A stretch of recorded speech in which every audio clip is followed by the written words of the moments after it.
Hey guys, and welcome to episode 23 of How to Be a 3D Animator. If you're watching this on the 24th, Merry Christmas and Happy Holidays. If you're not, then happy whatever day it is. So in this one, we're going to go through one of the ways to do weight shift. Now, the emphasis on one of the ways. This is just the way I do it. So if you don't agree with what I'm doing, don't come knocking at my door going, Brian, that's not how you do it. I do it this. So if that's your opinion, you can go shut. With that out of the way, let's jump into this week's video. Oh, before we jump in, make sure to smash that like button in the holiday spirit.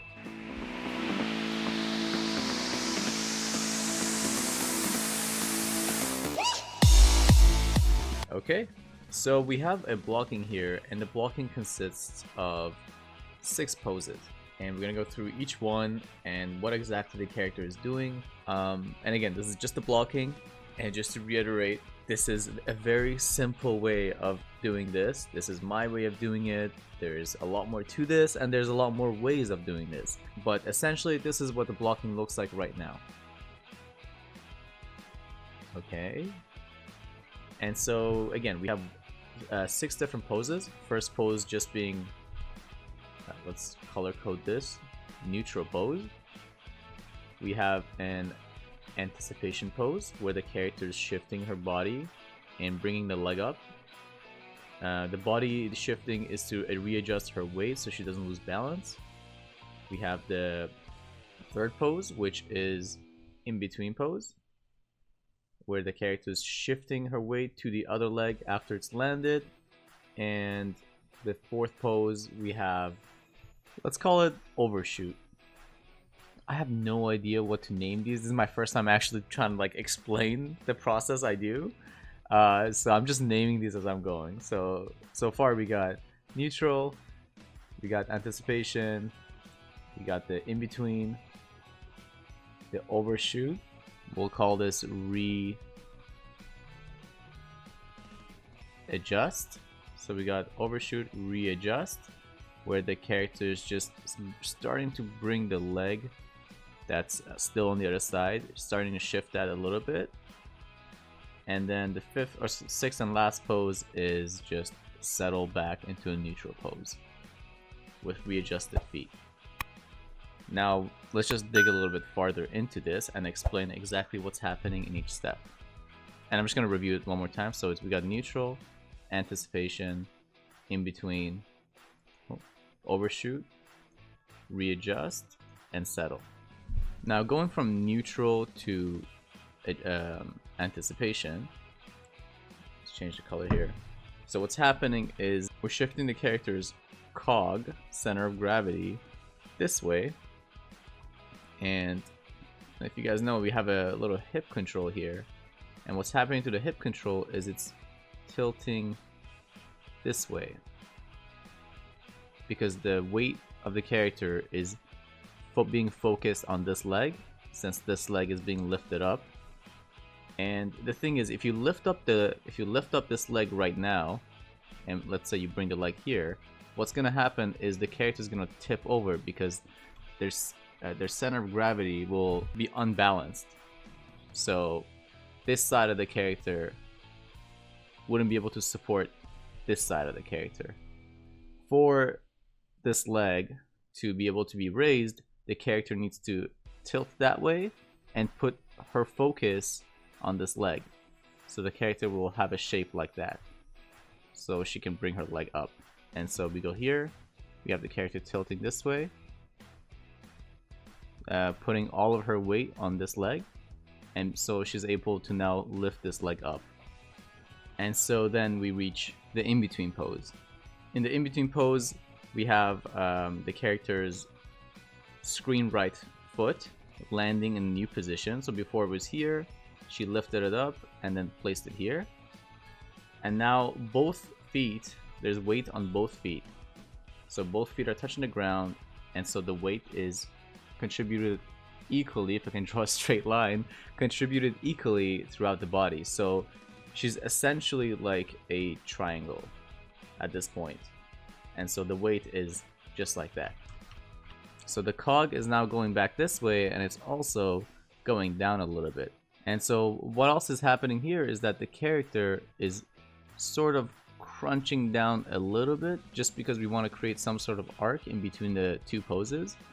So then we make our way to the fourth pose where the feet are still planted, but now the cog of the character has gone this way and up. And so if you guys again remember, there's a hip control here as well. The hip control is now tilted this way a bit. This is what the hip control looks like now, because now we want the weight to be on the screen right leg, because this leg isn't gonna now lift off. So the hip rotates this way. The body, now we got a reverse curve. So when the character was on the other side, the curve looked like this. Now the curve looks like it's this way. And now we're getting ready for some weight shift, which is happening right here. And so not much has changed between these two poses. The only difference is the cog has gone a little bit more this way to just like readjust. It's almost like an overshoot of the previous overshoot. It's just settling from that previous overshoot. And so another thing that's happening is that this foot is starting to adjust this way. So the character is tilting a little bit more to the right after their overshoot.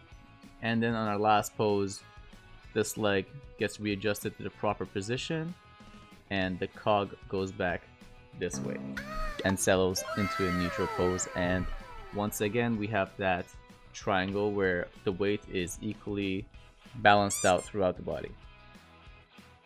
So just to drive this point home, let's pretend this is our graph.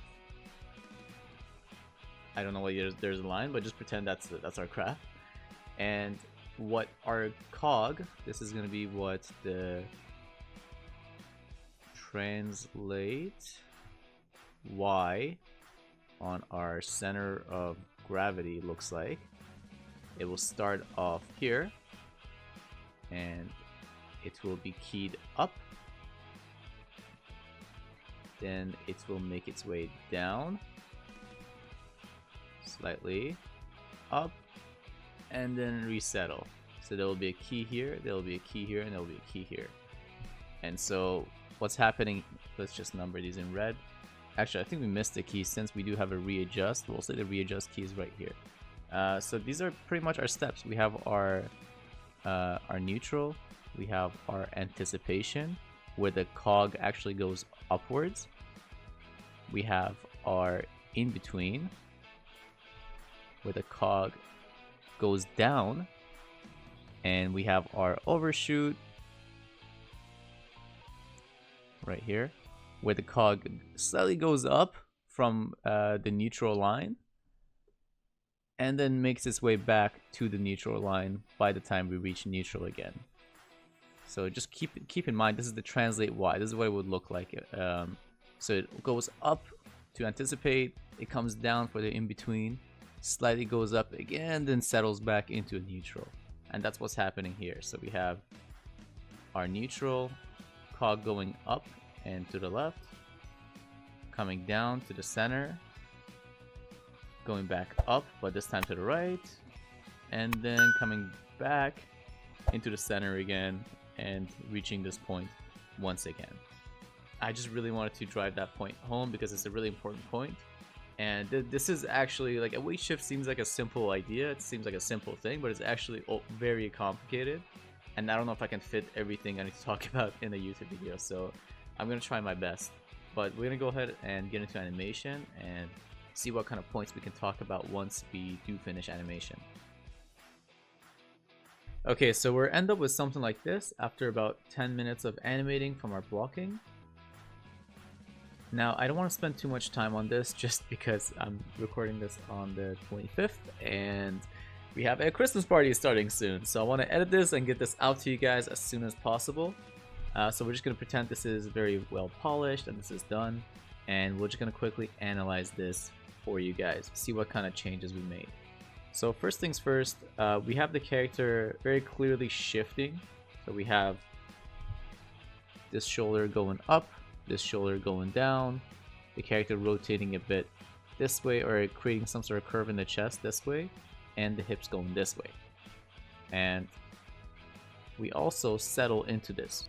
So we hit our pose, and then for 4 frames later, we settle into it. It's essentially just a slow settle into this final pose, and while we're settling, we have our feet raising. For the character going into the next pose, which is this pose right here, the in-between. For our in-between pose, the only difference here is I had the foot land a lot sooner. So I had the foot land, if our in-between pose is at 17, I had the foot land around frame 13. So the foot's in the air, then it lands right away, then the body kicks into that in-between. And so that's a key thing here. The foot leaves the ground way later, way past the pose you set for it, and it reaches the ground way earlier than the pose you set. Because if we go back to the blocking, at frame 10 we had the foot up, and then we had it land at frame 20, but in our spline we have the foot up at frame, we have everything actually shifted a bit. So we have the foot up at frame 8, and it lands at frame 14. So there's a lot less gap here. And so once the foot is down, we can start shifting the weight more towards the right side.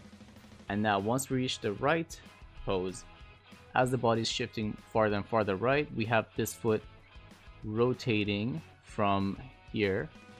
So it's just the heel of the foot moving this way a bit. As you guys can see, just focus on that part. And that's kind of moving with the weight of the body. You want to match that with the weight of the body. But then once, again, we're settling here, once we're reaching that settling pose, let me just redo that real quick. Once we're settling into this pose, we have the foot just readjusting, sliding a bit this way, and really quickly too. It's within like, what is that, like 1, 2, 3, around like 4. I'd say about 4 frames. In about 4 frames, the foot just slides to where it's supposed to be. Then the body starts shifting back to the neutral. And so we're just going to take a look at this again one more time. And now we're going to take a look at our blocking. So the timing's a lot more sharper. I did squeeze everything in a little bit more. But the key points were that. The key points were the foot is actually moving a lot quicker. So it lands a lot quicker. It lands on the floor a lot quicker before the body starts shifting its weight on it. Because you can't shift your weight on a foot that's not planted on the floor. Another quick thing I added was just the arms. I just added a bit of secondary to the arms. So as the body's shifting this way, the hand sort of stays in that position. So add a bit of onion skin so we can see. Yeah, so the hand is kind of staying in that position, then it starts moving with the body and then hits the leg, then stays in that position.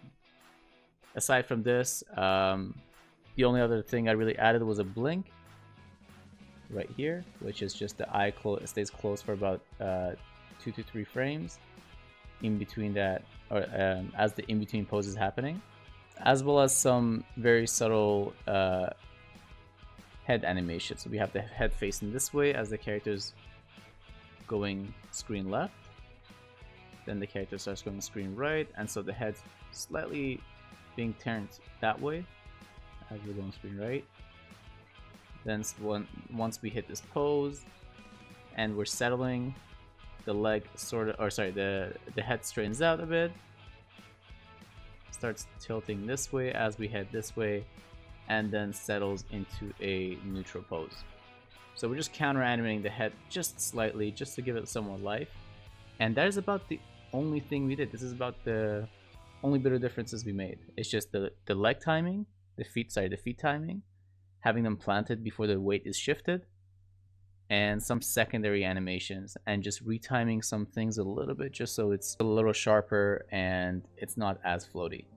For this lesson, I'm actually gonna have my raw footage of me animating the entire 10 minutes I'll have that up on Gumroad. It'll be free. I'll also have the blocking playblast and the animation playblast up there for you guys as well for free.